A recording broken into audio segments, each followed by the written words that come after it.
मित्रों, आज हमारी कहानी का शीर्षक है तकदीर का खेल।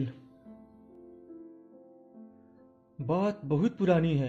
गुजरात के सूरत शहर में मनसुख लाल नाम का एक व्यापारी था। इनका कीमती रत्न का कारोबार था। इनका कारोबार दुनिया के कई देशों में फैला हुआ था। पूरे सूरत शहर में इनका मान और सम्मान था। मनसुख लाल के दो बेटे थे जिनका नाम रामलाल और श्यामलाल था।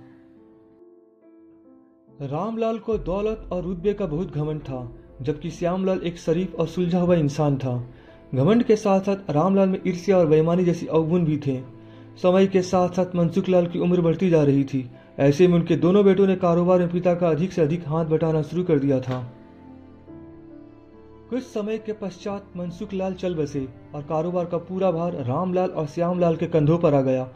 बड़ा भाई होने के नाते रामलाल ने व्यापारिक फैसलों में अपनी मर्जी चलानी शुरू कर दी।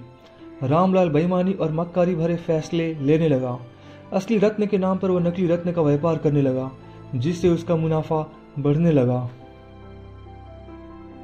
इस मुनाफे से उसका बाकी बचा चरित्र भी काला हो गया। दौलत के घमंड में वह परिवार में उन्मादी जैसा व्यवहार करने लगा। दूसरी तरफ शरीफ और सुलझे हुए श्यामलाल को शुरू में रामलाल की बेईमानी का इल्म तो नहीं हुआ, परंतु जब उसने उसके व्यवहार में परिवर्तन देखा तो पूरे माजरे को समझने में उसे ज्यादा देर नहीं लगी। रामलाल की करतूतों से श्यामलाल को बड़ा दुख हुआ। उसने रामलाल को समझाने और सही रास्ते पर लाने की कोशिश भी की, परंतु वह नाकाम रहा। उल्टे रामलाल श्यामलाल से खफा हो गया और व्यापार में बंटवारे का बहाना ढूंढने लगा। बंटवारे में भी उसने बेईमानी की साजिश रची, घर में कलह का माहौल पैदा किया। अंततः रामलाल अपनी साजिश में सफल रहा और श्यामलाल के हिस्से के व्यापार पर भी अपना कब्जा कर बैठा। रामलाल के व्यवहार से दुखी होकर श्यामलाल ने शहर में दूसरी जगह अपना ठिकाना बनाया और रत्न के अपने व्यापार को नए सिरे से शुरू किया। ईमानदारी की नींव पर शुरू हुआ श्यामलाल का व्यापार जल्दी ही चल निकला। एक तरफ जहां श्यामलाल की ख्याति देश और विदेश में बढ़ने लगी, वहीं दूसरी तरफ रामलाल की करतूतों की पोल खुलने लगी थी।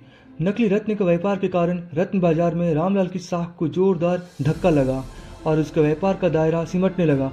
अंततः नौबत यहाँ तक आ गई कि बाहर क्या, अपने शहर का भी कोई व्यापारी रामलाल का नाम लेने से भी तौबा करने लगा। अब तो नौबत यहाँ तक आ गई कि रामलाल को धन के अभाव में अपना घर, दुकान, सामान तक बेचना पड़ रहा था। जल्दी ही रामलाल के हाथ से सब कुछ निकल गया और वह परिवार सहित सड़क पर आ गया। अब रामलाल को अपने किए पर पछतावा हो रहा था, परंतु उसकी तकदीर ने जो खेल खेल लिया था उससे आसानी से पीछे आना उसके लिए संभव नहीं था। दूसरी तरफ श्यामलाल की तकदीर का खेल था, जिसकी बदौलत वह रंग से राजा बन गया था। जब रामलाल की बदहाली की खबर श्यामलाल को लगी तो उसे बड़ा दुख हुआ। पुरानी बातों को भूलकर वह भागा भागा अपने बड़े भाई रामलाल के पास पहुंचा और रामलाल के लाख मना करने के बाद भी उसे परिवार सहित अपने पास ले आया। यह भी तकदीर का ही खेल था। जिस भाई के साथ रामलाल ने बदसलूकी कर उसे सड़क पर पहुंचा दिया था, वही भाई आज उसे सड़क से उठाकर अपने घर में ले आया था।